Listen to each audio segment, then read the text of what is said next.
अभी अभी मिली हुई जानकारी के अनुसार छत्रपति संभाजीनगर जिले के तेलवाड़ी नाम के गांव में रहने वाले सुरेश जादव नामक नौजवान के साथ आर्थिक व्यवहार में धोखाधड़ी की जाने की खबर सामने आ रही है।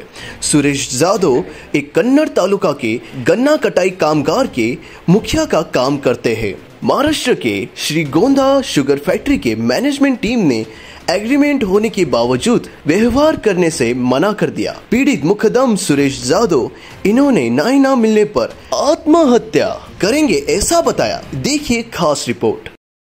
तेलवाड़ी राहणार तालुका कन्नड जिल्हा छत्रपती संभाजीनगर अशा श्रीगोंदा कारखान्याला मी मुकदम म्हणून करार केलो।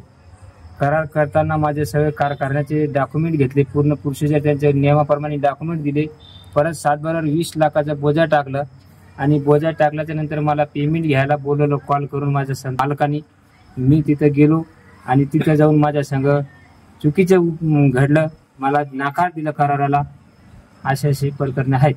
20 वर्षापासून मी 15 वर्षापासून काम करतोय तिथे। मध्ये तर काही कालावधीत मी 2-5 वर्ष बंद केलं, इतर दुसऱ्या कारखान्याला काम केलं। मी बरेचशा कारखान्याला काम करून बी इमानदारीनेच काम केलेले। आजपर्यंत श्रीगोंद्याला कोणत्याही माझ्याकडून चुका झालेला असेल तर तुम्ही कायदेशीर कारवाई करावा माझ्यावर। पहिला जुना होता 5 लाखाचा, परत त्यांनी म्हणलं सुरेश तुला ह्या वेळेस पैसे जास्त देणे आहे तर तुला बोजा वाढून आणा लागल। तर ते त्यांच्या नियमाप्रमाणे मी बोजा वाढवलं आणि बोजा सुद्धा टाकून घेतला।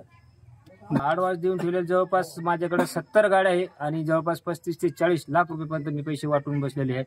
आज एवढे पैसे मी दिले यांचे भरशावर आणि परत मला तुम्ही आज ऐनवेळेवर मला जर कराराला नकार दिला तर मी कोणत्या तोंडाने कोणत्या कारखान्याच्या समोर जावं ही मला पंचायत पडलेली आहे। याच्या पुढची वाटचाल म्हणजे माझी अशी आहे की यांनी मला असं न केलं पाहिजे, जर करायला पाहिजे होतं मला आधी कळून द्यायला पाहिजे होतं यांनी।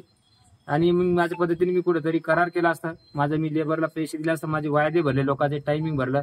आज लोक सगळे पैशाला मागत आहेत। मंजूर करण्यात आता याला मंजूर होणार तर नाही शक्यतो, कारण याला मंजूर कोण करणार? आता वेळ संपलं, टायमिंग गेली, पण आता विनंती करून बघावं लागेल। पुढे झालं तर ठीक, नाही तर मग शेवटी मला आत्महत्या करण्याशिवाय पर्याय नाही, कारण इतके पैसे वाटून बसलो मी। आज सरासरी माझ्या जवळपास 55 ते 60 हजार रुपये मला गाड्यावाल्याचे लेबरचे नोटऱ्या करायला लागलेले माझ्याकडे। आज रोजी सगळ्या नोटऱ्या जवळ आहे, पुरावा सहित नोटऱ्या आहे माझ्याकडे लेबरचे।